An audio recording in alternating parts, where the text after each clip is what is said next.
혹시 병원에서 혈압이 높다는 말을 들어보신 적 있으신가요?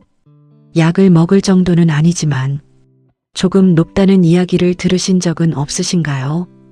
또는 이미 혈압약을 복용하고 있지만 생활은 크게 바뀌지 않으신 건 아닌가요? 혈압은 특별한 증상이 없어서 더 위험하다고 알려져 있습니다. 그래서 괜찮겠지라는 생각으로 그대로 유지하는 경우가 많습니다. 하지만 혈압은 조용히 진행되면서 혈관 전체에 영향을 주게 됩니다. 특히 음식 습관은 혈압에 직접적인 영향을 주는 요소입니다. 문제는 우리가 평소에 먹는 음식 중에 혈압을 높이는 것들이 생각보다 많다는 점입니다. 오늘은 혈압이 높은 분들이 반드시 피해야 할 음식들을 현실적으로 그리고 왜 위험한지까지 깊이 있게 말씀드리겠습니다. 혹시 지금도 자주 드시는 음식이 있다면 지금부터라도 꼭 조심하셔야 합니다. 첫 번째는 짠 음식입니다. 가장 기본이지만 가장 많이 놓치는 부분입니다. 국, 찌개, 김치, 젓갈처럼 짠 음식이 식탁에 자주 올라오진 않으신가요? 이런 음식들은 나트륨 함량이 매우 높습니다. 나트륨이 많아지면 몸은 수분을 더 많이 잡아두게 됩니다. 그 결과 혈액량이 늘어나고 혈압이 상승하게 됩니다. 문제는 한 번이 아니라 매일 반복된다는 점입니다. 특히 국물을 많이 드시는 습관은 나트륨 섭취를 크게 늘립니다. 국물은 맛이 부드럽기 때문에 얼마나 많은 양을 먹는지 잘 인식하지 못하는 경우가 많습니다. 하지만 실제로는 하루 권장량을 훨씬 넘는 경우도 많습니다. 그래서 국물은 줄이고 건더기 위주로 먹는 것이 중요합니다. 처음에는 싱겁게 느껴질 수 있지만 시간이 지나면 입맛은 바뀝니다. 이 작은 변화 하나가 혈압 관리에 큰 차이를 만듭니다. 두 번째는 가공식품입니다. 햄, 소시지, 라면, 냉동식품 등 간편하게 먹을 수 있는 음식들 자주 드시고 계시진 않으신가요? 이런 음식들은 조리 과정에서 이미 많은 양의 나트륨과 첨가물이 들어가 있습니다. 겉으로 보기에는 양이 적어도 실제 나트륨 함량은 매우 높습니다. 특히 라면 한 봉지에는 하루 권장량 이상의 나트륨이 들어있는 경우도 많습니다. 또한 이런 음식은 자극적인 맛 때문에 계속 먹게 되는 특징이 있습니다. 이 습관이 반복되면 혈압은 계속 높아질 수 있습니다.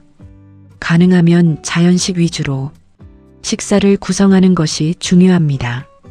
조금 번거롭더라도 직접 조리하는 습관이 건강을 지키는 방법입니다. 세 번째는 기름진 음식입니다. 튀김, 고기 지방, 기름이 많은 음식들 자주 드시고 계시진 않으신가요? 이런 음식들은 혈관 건강에 직접적인 영향을 줍니다. 기름진 음식이 많아지면 혈관 안쪽에 부담이 쌓이게 됩니다. 이로 인해 혈액 흐름이 원활하지 않게 되고 결과적으로 혈압이 올라갈 수 있습니다. 특히 반복적인 섭취는 혈관을 점점 좁아지게 만들 수 있습니다. 완전히 끊는 것이 아니라 양을 줄이고 빈도를 낮추는 것이 중요합니다. 조리 방법을 바꾸는 것만으로도 큰 차이를 만들 수 있습니다. 네 번째는 단 음식입니다. 단 음식은 혈압과 직접 관련 없다고 생각하는 경우가 많습니다.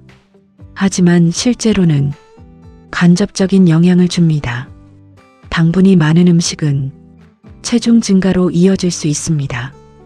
체중이 증가하면 혈압도 함께 올라갈 가능성이 높습니다. 또한 혈당이 급격히 오르면 몸 전체에 부담이 생깁니다. 이 상태가 반복되면 혈관 건강에도 영향을 줄 수 있습니다. 간식, 음료, 빵, 과자 등 무심코 먹는 당분을 줄이는 것이 중요합니다. 다섯 번째는 술입니다. 술을 자주 드시고 계시진 않으신가요? 적당한 음주는 괜찮다고 생각하는 경우가 많지만 혈압이 있는 경우에는 더 주의가 필요합니다. 술은 혈관을 확장시키기도 하지만 반대로 혈압을 높이는 작용도 합니다. 특히 반복적인 음주는 혈압을 불안정하게 만들 수 있습니다. 또한 수면에도 영향을 주면서 전체 건강 상태를 떨어뜨릴 수 있습니다. 가능하면 줄이는 것이 가장 좋습니다. 6번째는 카페인이 많은 음료입니다. 커피나 차를 자주 드시고 계시진 않으신가요? 카페인은 일시적으로 혈압을 상승시킬 수 있습니다. 특히 공복 상태나 과도한 섭취는 더 큰 영향을 줄 수 있습니다. 개인차가 있지만 반응이 큰 분들도 많습니다. 그래서 자신의 상태를 확인하면서 조절하는 것이 중요합니다. 7번째는 외식 음식입니다. 외식이 잦아지면 자연스럽게 나트륨과 기름 섭취가 늘어납니다. 식당 음식은 맛을 위해 간이 강한 경우가 많습니다. 그래서 같은 양을 먹어도 집밥보다 부담이 큽니다. 특히 국물, 양념, 소스에 많은 양이 포함되어 있습니다. 외식 횟수를 줄이고 선택을 신중하게 하는 것이 중요합니다. 혈압은 어느 날 갑자기 높아지는 것이 아닙니다. 매일의 식습관이 쌓이면서 조금씩 변화가 생깁니다. 짠 음식, 가공식품, 기름진 음식, 단 음식, 술, 카페인, 외식까지 이 7가지가 반복되면서 혈압에 영향을 주게 됩니다. 중요한 것은 완벽한 금지가 아니라 조절입니다. 지금 하나만 줄여도 몸은 분명 반응하기 시작합니다. 지금이 가장 빠른 시기입니다. 이 영상이 도움이 되셨다면 주변 분들과 꼭 나눠주시기 바랍니다. 앞으로도 건강에 도움이 되는 현실적인 이야기 계속 전해드리겠습니다. 좋아요, 구독, 알림 설정도 꼭 잊지 마세요.